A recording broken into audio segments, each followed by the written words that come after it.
Hello three and family. तो कैसे हैं आप सब? आई होप कि आप सब बढ़िया होंगे। तो सबसे पहले devil fire bro, thank you for taking a membership of our YouTube channel. Prince Ahmed bro, very very thank you also taking a membership of our channel. Three and family, सुबह तक तो सिर्फ जुकाम ही था, अभी हल्का हल्का फीवर भी हो गया है। शायद दिवाली का ही दिवाला निकल रहा है मेरा, इसीलिए एक वीडियो को क्रिएट करने में 1 घंटे से 2 घंटे का टाइम लग रहा है, क्योंकि बीच में खांसी भी आ रही है तो वीडियो रोकना पड़ रहा है। इसीलिए सब टाइम मैनेजमेंट सिस्टम बिगड़ा हुआ है अपना। आप लोगों ने काफ़ी सारे वोट किए थे कि स्टेलर ट्रांसफॉर्मेशन नोवेल को मैं एक्सप्लेन ना करूं। कुछ लोगों ने कहा था मैं करूं, बट सीज़न 5 से करूं, बट क्योंकि सबसे ज़्यादा जो वोटिंग थी वो थी मत करो पे, इसीलिए ठीक है मैं इसे एक्सप्लेन नहीं करता हूं। लेकिन मैं एक बार आपको कहूँगा कि स्टेलर ट्रांसफॉर्मेशन को आप एक बार सीरीज को देखिएगा ज़रूर। वो इतनी बढ़िया सीरीज़ है कि मैं उसका फ़ैन हो चुका हूँ। और अगर इसके बाद आपका माइंड चेंज होता है तो आप मुझे कमेंट करके बता सकते हैं। वो बिल्कुल BDTH की तरह ही है और इसका राइटर भी सेम ही है, जिसने BDTH को लिखा है उसी ने स्टेलर ट्रांसफॉर्मेशन को भी लिखा है। इसमें हालत सेम जियोयान की तरह ही होती है कि एक लड़की होती है जो कि यूनर की तरह एक पावरफुल क्लेन से होती है, और इस नोवेल में उस बंदे को उस लड़की से प्यार हो जाता है और उस लड़की को इस बंदे से। जिसके बाद वो लड़की कहती है कि मैं तुम्हारा इंतजार करूंगी, लेकिन तुम्हें बहुत जल्दी पावरफुल होना होगा और मैं तुम्हारे अलावा किसी और से मैरिज नहीं करूंगी। लड़का हमारे जियान की तरह वीक होता है, लेकिन वो बहुत मेहनत करता है और पावरफुल होता है। और सच में वो लड़की भी काफ़ी ज़्यादा क्यूट होती है। तो दिल से मुझे वो नोवेल बहुत ज़्यादा पसंद है, बट ठीक है हम उसे एक्सप्लेन नहीं करेंगे क्योंकि आप लोगों ने मना किया है। लेकिन मैं चाहूँगा कि आप उसे एक बार बहुत ज़रूर करिएगा और इसके बाद आप लोग मुझे अपने क्वेश्चंस कमेंट करके बता दीजिएगा। तो ठीक है, हम अपनी नोवेल को एक्सप्लेन करना शुरू करते हैं। और उससे पहले बस मैं यही कहूँगा कि thank you guys for your well wishes. आप लोग बहुत सपोर्ट करते हो मुझे, और बस यही एक चीज़ है और यही एक की फैक्टर या मोटिवेशन कह सकता हूँ मैं कि इस हालत में भी मैं वीडियो बना रहा हूँ जहाँ पे मैं 2-2 कंबल ओढ़ के बैठा हुआ हूँ। सो लव यू गाइस यार, फॉर योर सपोर्ट। 2 मिनट मैंने बर्बाद कर दिया आप लोग के। तो चलिए हम सीधा अब नोवेल को एक्सप्लेन करते हैं। और नोवेल वहीं से स्टार्ट होती है जहाँ पे हमें जियोयान आसमान में खड़ा हुआ दिखाई देता है। यहाँ पे जियोयान उसी स्काई में कंटिन्यू मूवमेंट कर रहा होता है और उसके ऊपर थंडर लाइटिंग कंटिन्यू होती जा रही होती है, लेकिन वो जियोयान को टच भी नहीं कर पा रही थी। थोड़ी देर तक उस लाइटिंग से बचने के बाद जियोयान अपनी आंखों को बंद कर लेता है, क्योंकि वो समझ गया था कि ये जो क्लाउड्स हैं काफ़ी ज़्यादा एंग्री हो चुके हैं। लेकिन जियोयान के फेस इंप्रेशन फिर भी बिल्कुल भी चेंज नहीं होते और वो अपने हाथों को पीठ के पीछे रखकर उसी डू स्किल का परफॉर्म कर रहा होता है और काफ़ी ज़्यादा इजी तरीके से क्लाउड्स के अटैक से डॉज कर रहा होता है। जियोयान लेफ्ट होता कभी राइट होता और थंडर्स को डॉज कर रहा होता है।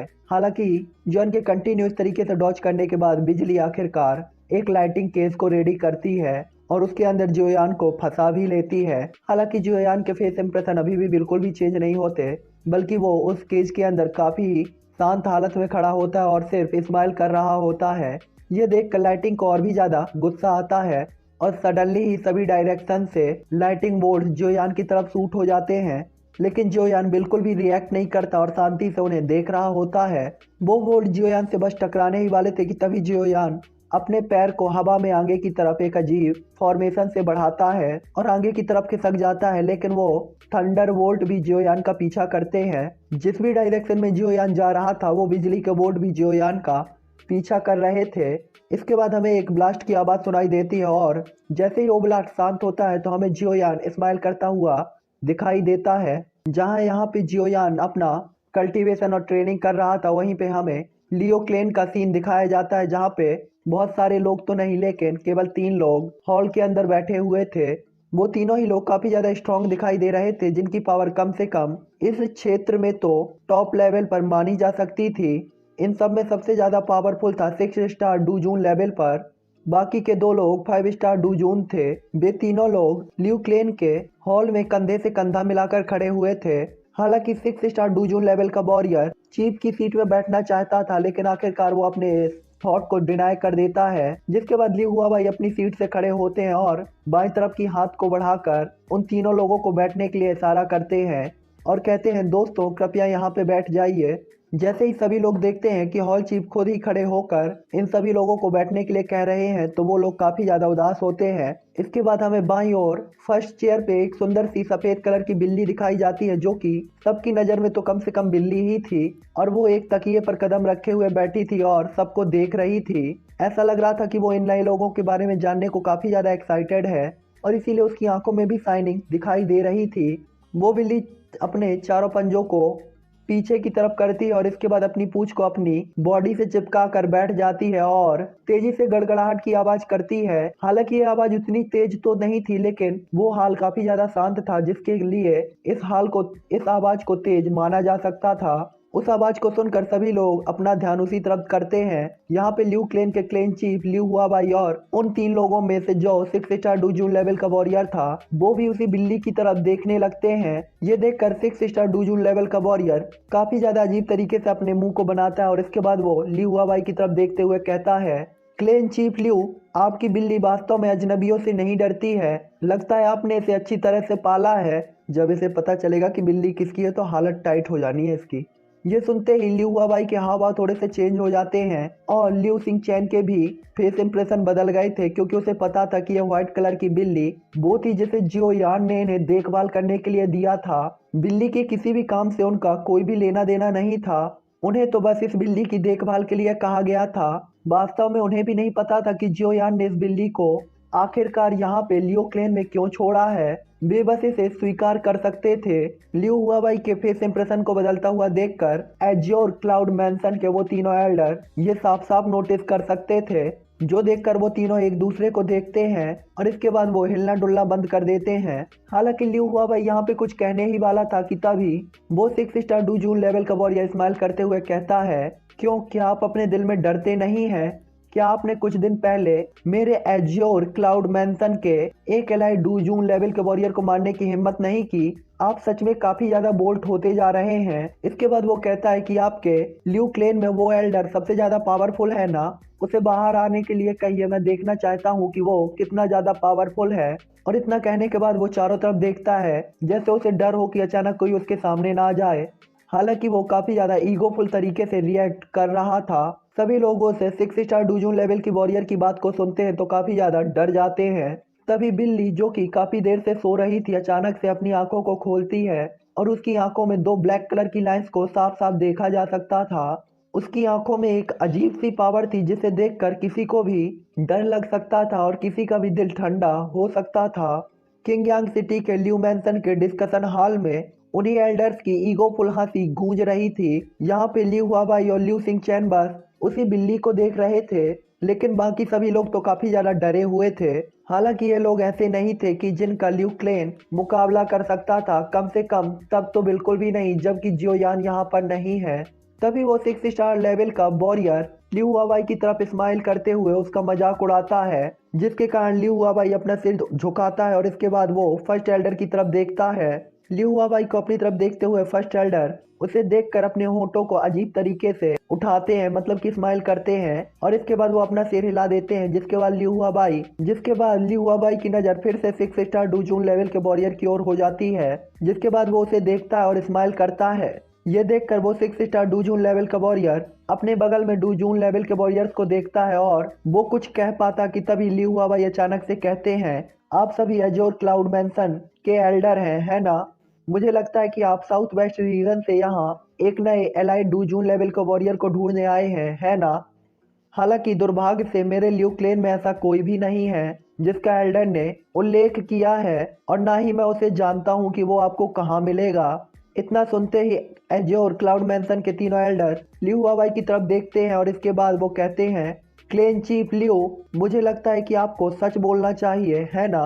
वो एल्डर किंग यांग सिटी में सभी की आंखों के सामने आपकी ल्यू मैंसन में एंटर हुआ था।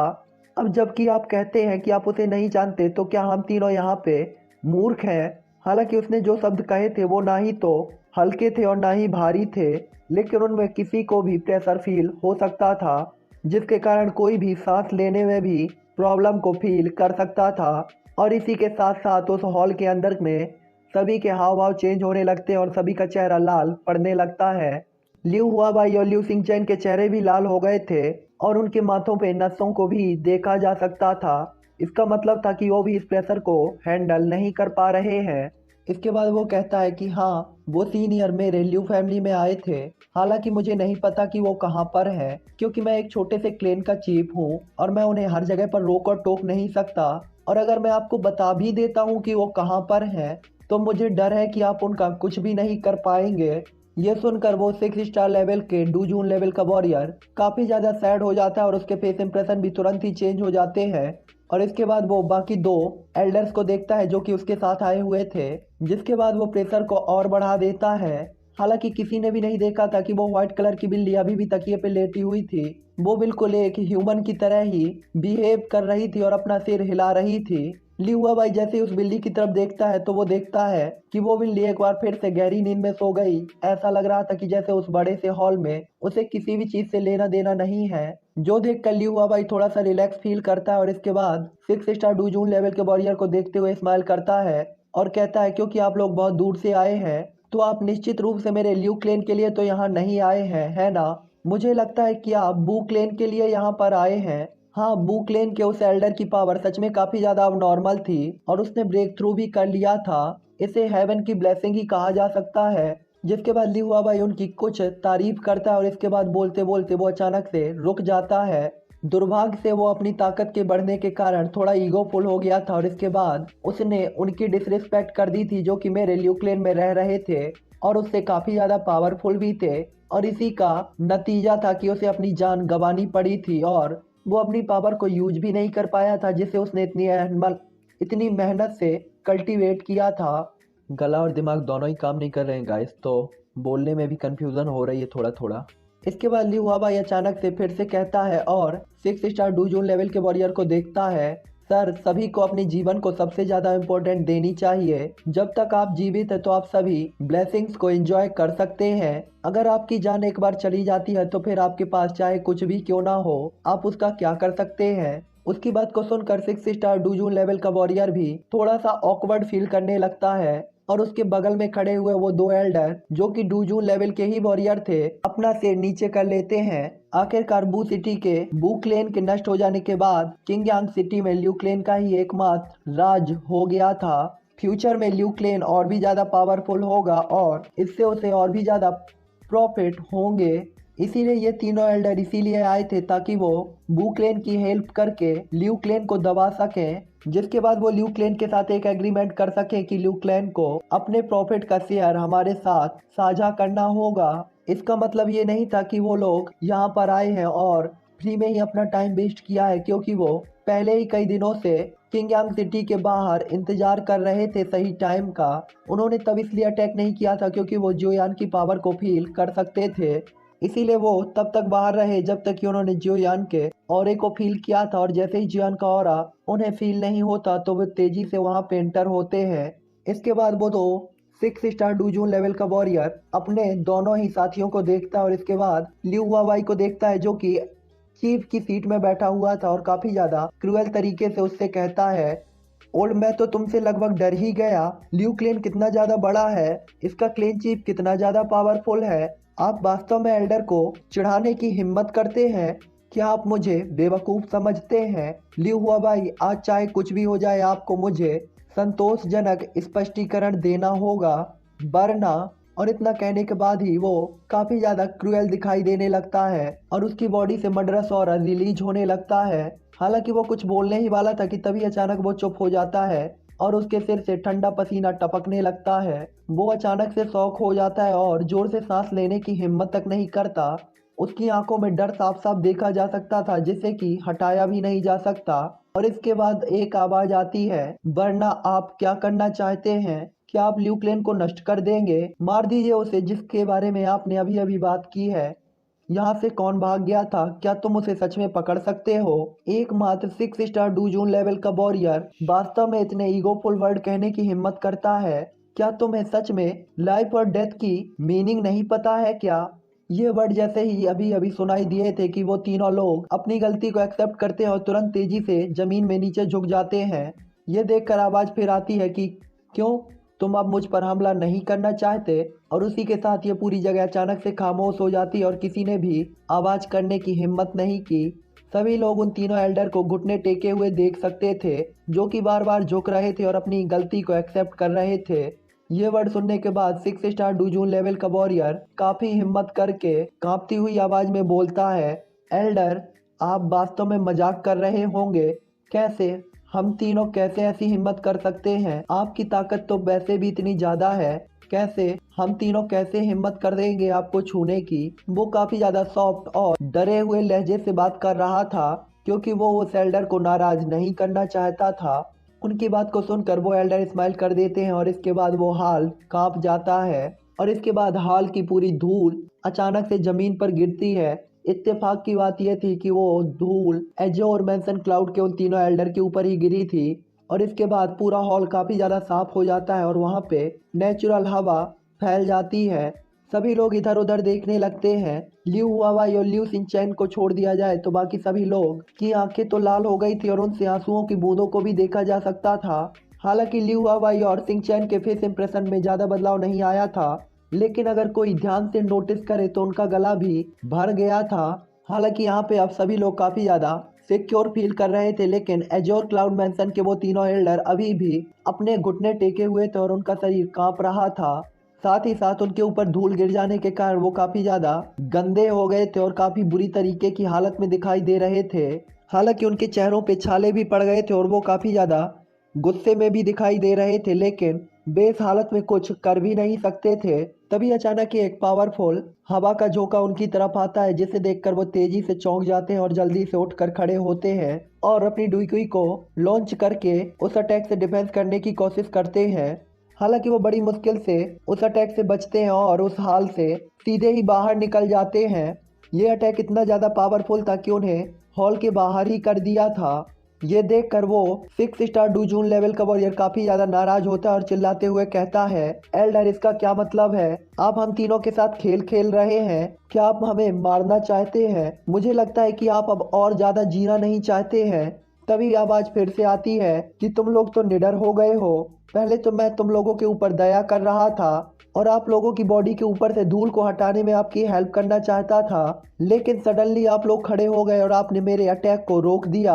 हालांकि सभी को पता था कि वो अटैक अगर रोका नहीं जाता तो उन तीनों की जान ले लेता और उन लोगों को यह पता था कि अगर वो उस अटैक से डॉच नहीं करते तो वो मारे जाते, जो कि एक बेवकूफ़ी भरा काम होता। यहाँ पे ल्यू हुआवाई और सिंह चैन भी एक दूसरे को देखते हैं लेकिन कुछ भी नहीं कहते और यहाँ पर वो तीनों एल्डर जो कि एज्यूर क्लाउड मैंसन से आए हुए थे, उनकी बॉडी अचानक कांपने लगती है क्योंकि सामने वाले ने उन्हीं के ऊपर आरोप लगाया था। हालांकि वो लोग फिर से कोई अटैक या की रिएक्शन देते कि उस एल्डर की आवाज़ फिर से आती है। हालांकि अगर आप लोग मुझे ब्रॉब करना चाहते हैं तो वास्तव में आपने एक गलत व्यक्ति की निंदा की है और आपने मुझे कहा है कि मैं सीनियर कहलाने के योग्य नहीं हूँ और ना ही मैं दयालु हूँ। तो मैं देखना चाहता हूँ कि क्या मैं योग्य हूँ या मैं योग्य नहीं हूँ। जैसे यह वर्ड बोले गए थे तो माहौल अचानक से शांत हो जाता है और एजे और क्लाउड मैंसन के वो तीनों डूजून लेवल के वॉरियर काफी ज्यादा प्रेशर को अपनी ओर फील कर सकते थे।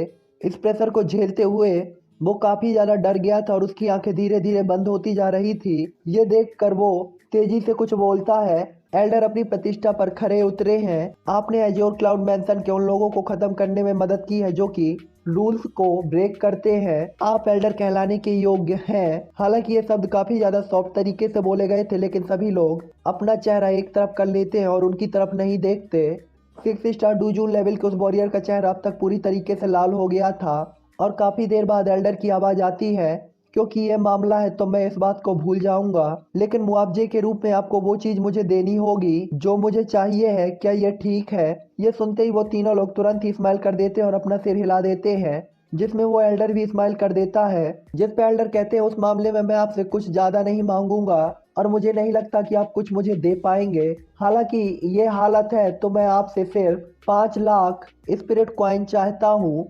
हालांकि ये वर्ड काफी ज्यादा सॉफ्ट तरीके से बोले गए थे, लेकिन जब बाकी सभी लोग ये सुनते हैं तो उनका चेहरा बेतहासा कांपने लगता है। जिसने भी सुना 5 लाख स्पिरिट कॉइन, वो तो काफी ज्यादा घबरा ही गया था, क्योंकि उन्हें पता था कि स्पिरिट कॉइन कितने ज्यादा एक्सपेंसिव होते हैं। यहाँ तक कि एजोर क्लाउड मैंसन के वो तीनों दो जून लेवल के वॉरियर भी अब तक काफी बड़े शौक में थे और इसके बाद वो एक दूसरे की तरफ देखते हैं और सिर हिलाते हैं और इसके बाद 6 स्टार लेवल के दो जून लेवल का वॉरियर अचानक से झुकते हुए कहता है, एल्डर 5 लाख स्पिरिट कॉइन, ये स्पिरिट कॉइन सच में बहुत ज्यादा है। तभी एल्डर की आवाज आती है कि आप सभी लोग इससे ज्यादा कह रहे हैं, मुझे लगता है कि आप सभी लोग के पास 5 लाख स्पिरिट कॉइन है और ये आपकी जीवन की तुलना में तो पहले ही काफी कम है। ये सुनते ही वो तीनों लोग अपना चेहरा उठाते हैं और काफी ज्यादा शौक दिखाई दे रहे होते हैं। हालांकि उनके पास इतने कॉइन तो होने ही चाहिए क्योंकि उन्होंने काफी लॉन्ग टाइम से इन्हें इकट्ठा किया था। वे तीनों लोग एक दूसरे को देखते हैं, हालांकि उनका मन तो नहीं होता है लेकिन वो कुछ और कर भी नहीं सकते थे।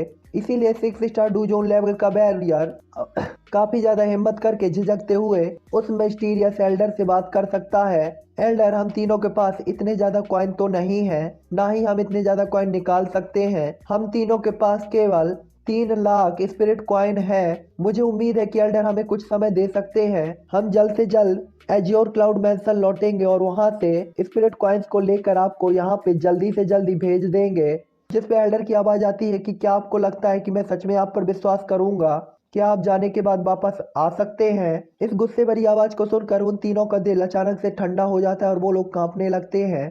चलो ठीक है, मैं तुम लोग को जब भी देखता हूँ तो मुझे बहुत गुस्सा आता है, इसीलिए अगर तुम ल्यू फैमिली में दोबारा आते हो तो उसके जिम्मेदार तुम खुद होगे, इसीलिए ये अगली बार नहीं होना चाहिए। ये सुनकर वो तीनों लोग जल्दी से उन्हें ग्रीट करते हैं और मुड़कर जाने ही वाले होते हैं कि तभी वॉइस आती है, रुको, स्पिरिट कॉइन को पीछे छोड़ दो।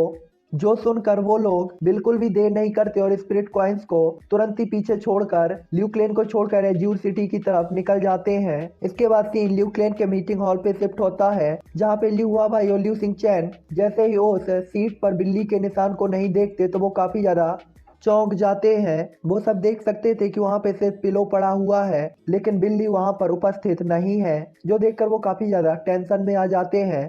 उस पिलो के ऊपर बिल्ली के कुछ बाल भी देखे जा सकते थे। ल्यू हवाई जैसे ही उस पिलो को उठाता है और उस सेंटेंस को पढ़ता है तो अचानक से उसके चेहरे पर स्माइल आ जाती है जिसमें लिखा होता है कि बुरा नहीं है, आपकी ल्यू फैमिली उसकी हेल्प के योग्य है, मैं आपके बारे में बहुत सोचता हूँ। इसके बाद सीन शिफ्ट होता है और हमें एक जंगल दिखाया जाता है जहाँ पे चारों तरफ कोहरा छाया हुआ था और कई सारे मैजिकल बीस्ट मरे हुए पड़े हुए थे। साथ ही साथ वहाँ पे तालाबों का पानी पूरी तरीके से लाल हो गया था, पेड़ टूटे हुए पड़े थे और चारों तरफ फॉग छाई हुई थी। इसी के बाद वहाँ पे एक मास्क पहने हुए ह्यूमन फिगर दिखाई देती है जिससे काफी ज्यादा पावरफुल ऑरा रिलीज हो रहा था, हालांकि ये काफी ज्यादा ईविल दिखाई दे रहा था। इसके बाद वो मार्क्समैन तेजी से चिल्लाते हुए कहता है, जियो यान, जब मैं अगली बार तुम्हें ढूंढूंगा तो मैं अपना मिशन पूरा कर लूंगा और तुम्हारी बॉडी के 10,000 टुकड़े कर दूंगा और अपनी बॉडी में लगी हुई हर एक चोट का बदला लूंगा।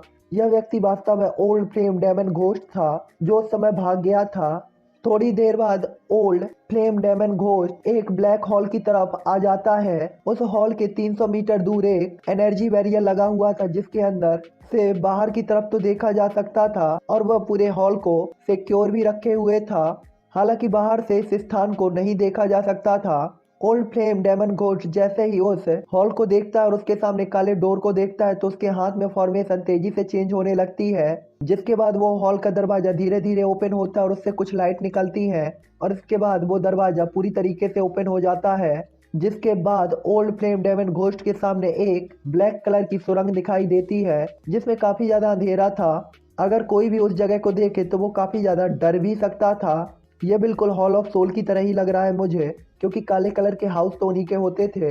ये ऐसा लग रहा था कि जैसे ये कोई सुरंग नहीं बल्कि नरक की गहराइयों में जाने वाला कोई रास्ता हो जिसे देखकर किसी की भी आत्मा कांप सकती थी। ओल्ड फ्लेम घोस्ट जैसे ही उस जगह को देखता है तो अचानक से उसे कुछ याद आने लगता है और जिससे उसे भी मौत का डर लगने लगता है। ऐसा लग रहा था कि जैसे पास्ट में वो इस जगह को घूम चुका हो और यहाँ से भाग गया हो। वो काफी ज्यादा हिम्मत करके आखिरकार उस सुरंग में कदम बढ़ाता है और धीरे धीरे आगे बढ़ने लगता है। उसके हॉल के अंदर एंटर होने के बाद दरवाजा अचानक से एक साथ बंद हो जाता है, जिसके बाद वो पूरी जगह एक अंधेरे और उदास जंगल में बदल जाती है जो कि पूरी दुनिया से एक अलग हिस्सा लग रहा था। इसके बाद हमें ओल्ड फ्लेम डेमन घोस्ट दिखाई देता है जो कि आगे बढ़ रहा होता है कि तभी कुछ मेटेलिक चैन उसका रास्ता रोक देती हैं और आगे के रास्ते को पूरी तरीके से सील कर देती हैं। इसके बाद हमें एंट्रेंस गेट पे कुछ काले कपड़े पहने हुए ह्यूमन फिगर दिखाई देती हैं जिनमें से सभी के हाथ से वो ब्लैक कलर की चेनें निकल रही थी।